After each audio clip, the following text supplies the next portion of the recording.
साथियों नमस्कार, एक बार फिर से आपका स्वागत है मेरे चैनल लीगल कॉज में। साथियों, पिछले दिनों सुप्रीम कोर्ट ने एमएससीटी के एक केस को डिसाइड करते हुए बहुत ही महत्वपूर्ण बात कही, जो न सिर्फ इस केस में बल्कि उसके जो प्रिंसिपल ऑफ लॉ या जो इंटरप्रिटेशन सुप्रीम कोर्ट ने इस केस में डिसाइड की हैं वो दूसरे केसेस के लिए भी बहुत ही लाभदायक सिद्ध हो सकते हैं।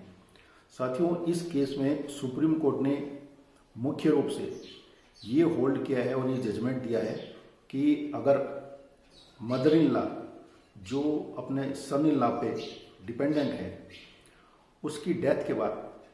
कंपनसेशन को प्राप्त करने के लिए क्लेम फाइल करना चाहती है तो वो क्लेम फाइल कर सकती है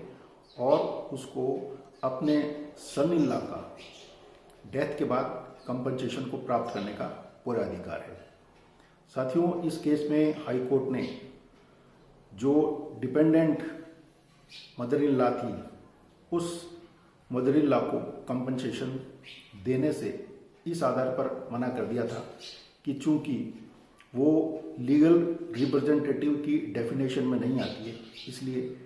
डिपेंडेंसी का जो कंपनसेशन मिलना चाहिए था वो उनको नहीं मिल सकता और वो उसे प्राप्त करने के अधिकारी नहीं है। सुप्रीम कोर्ट में जब यह मामला गया तो सुप्रीम कोर्ट ने 3 बातें बहुत ही महत्वपूर्ण कही है, जिसमें सबसे पहले ये उन्होंने डिसाइड किया कि अगर कोई भी act beneficial piece of legislation है, यानी अगर कोई एक्ट ऐसा बना हुआ है जो किसी विशेष वर्ग के लिए या व्यक्तियों के लिए उनको बेनिफिट देने के लिए बनाया गया है, जैसा कि ये मोटर व्हीकल एक्ट है जो मॉनेटरी कंपनसेशन उन लोगों को जो डिसीज्ड के डिपेंडेंट हैं उनको देने के लिए बनाया गया है। और चूंकि ये बेनिफिशियल पीस ऑफ लेजिस्लेशन है, इसलिए जो इंटरप्रिटेशन इस कानून की धाराओं में दिया गया है वो लिबरल इंटरप्रिटेशन होना चाहिए, क्योंकि इसका उद्देश्य उन लोगों को बेनिफिट देने का है जो लोग उस डिसीज्ड के ऊपर डिपेंडेंट थे। इसलिए सुप्रीम कोर्ट ने केरला मोटर व्हीकल एक्ट के जो रूल्स थे उन रूल्स में लीगल रिप्रेजेंटेटिव की जो डेफिनेशन दी गई थी उस डेफिनेशन के बारे में ये होल्ड किया कि इस डेफिनेशन को थोड़ा लिबरल इंटरप्रिटेशन देना चाहिए और मदर इन लॉ जो हालांकि लीगल एयर्स के डेफिनेशन में नहीं आती है, लेकिन चूंकि वो डिपेंडेंट है अपने सन इन लॉ के ऊपर और उनके साथ रहती थी, इसलिए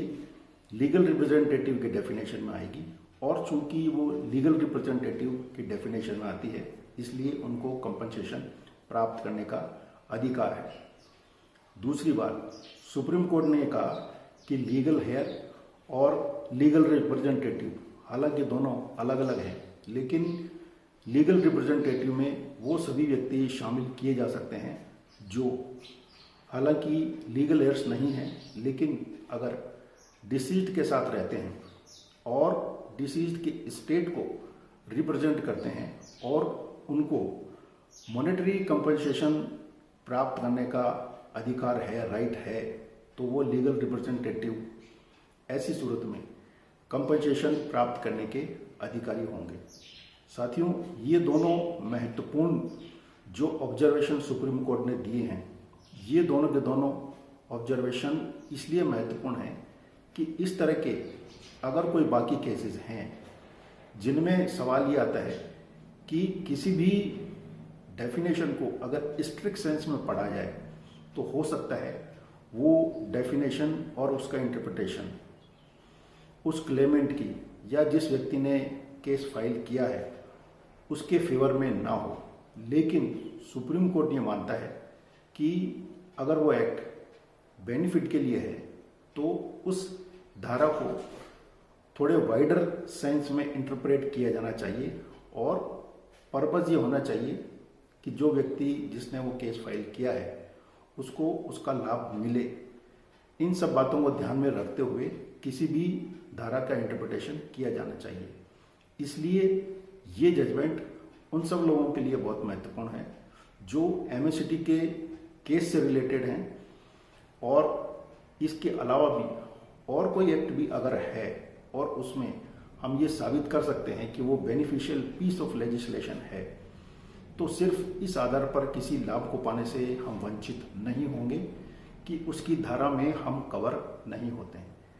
ये जजमेंट आप लोगों को कैसा लगा, इसके बारे में अपने कमेंट जरूर भेजें और इस चैनल को सब्सक्राइब करें और बेल आइकॉन जरूर दबाएं, ताकि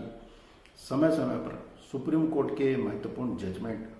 और कानून से जुड़ी हुई जो अन्य महत्वपूर्ण जानकारियां हैं वो आप तक मैं प्रेषित करता रहूं। आज के लिए इतना ही, धन्यवाद।